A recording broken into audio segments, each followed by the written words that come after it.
بابای حاجی مردی که قد پست و پایهای باریک دارد، مکه را ویران میکند. او کیست و در کدام وقت میآید؟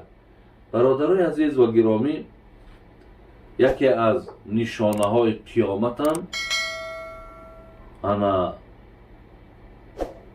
هرگاهی که اگر این حادثه شد، یکی از همون انا نزدیک بودنی خانه ویران شدنی خانه کعبه است. ما در اینجا از امام احمد از عبدالله ابن عمر نقل میکنند که رسول خدا گفتند مرد با ساقهای بلند کعبه را ویران خواهد کرد. زینتش را می دزدند، جامه‌اش را بیرون میارند. حالا برایم عیان هست زمانی که او سری تاس و پایهای خمیده و کچپا و همون گویم اسبابهای ویران کنندش به کعبه ضربه میزنند. این برادر عزیز حدیث در مسند امام احمد آمده است، لیکن اسنادش قوی است. خلاص در اینجا بسیار آمده است. در این کتاب‌هایی که در پیش منم هست من نگاه کردم، همه‌شون مقصد این حدیث میارن. حدیثی ویران شدن خانه کعبه را یکی از نشانه‌های قیامت میدانند. خب اینجا دام آورده است که خب امام احمد در مسند خود از ابو هریره اینجا دو نقل کرده است. رسول خدا گفتند، حدیث متنش میارد، در سلسله احادیث های صحیح میارد و میگوید که انا مردمی حبشی می آیند، خانه را خراب میکنند، چنان خراب می شود که بار دیگر آباد نمی شود. و آنها کسانی هستند که گنج خانه را بیرون میارند و پرده را می درانند.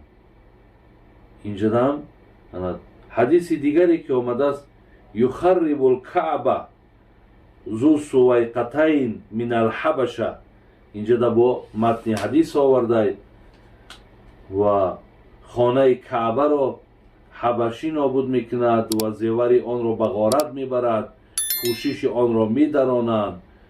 یعنی همه اینا بعد کانی انظر الیه اسوده، خب گویا میبینم که مردی سیاه رنگ با ساقهای کوتاه انا تیکه تیکه سنگهای کعبه را میشکند.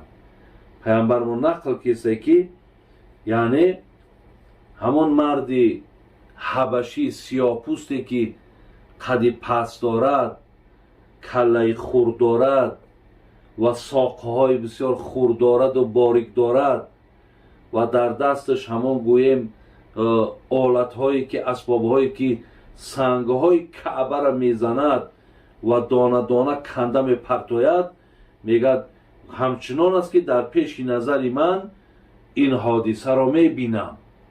یعنی در چشم پیامبر گرامی این نمایان شد که چگونه خانه کعبه را ویران میکند.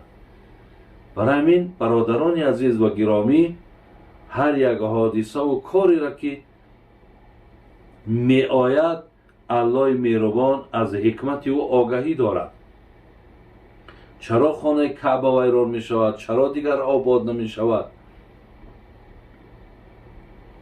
و چرا تا آن روز را مقصد ویرانش نکردند؟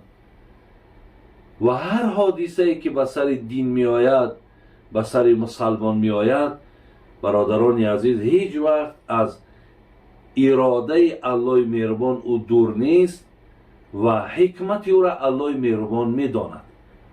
به این خاطر ما نمی دانیم که این حادثه کی آمدنی هست و کی شدنی هست و حتی دیگر که در عوض این کاری را که این سیاه پوست میکند ما حق ملامت آدمای سیاه پوست نداریم. از این لحاظ معنای این سوال شما برادر عزیز همین است که این یکی از نشانه های آخر الزمان هست که این حادثه حتما به وقوع می پیوندد.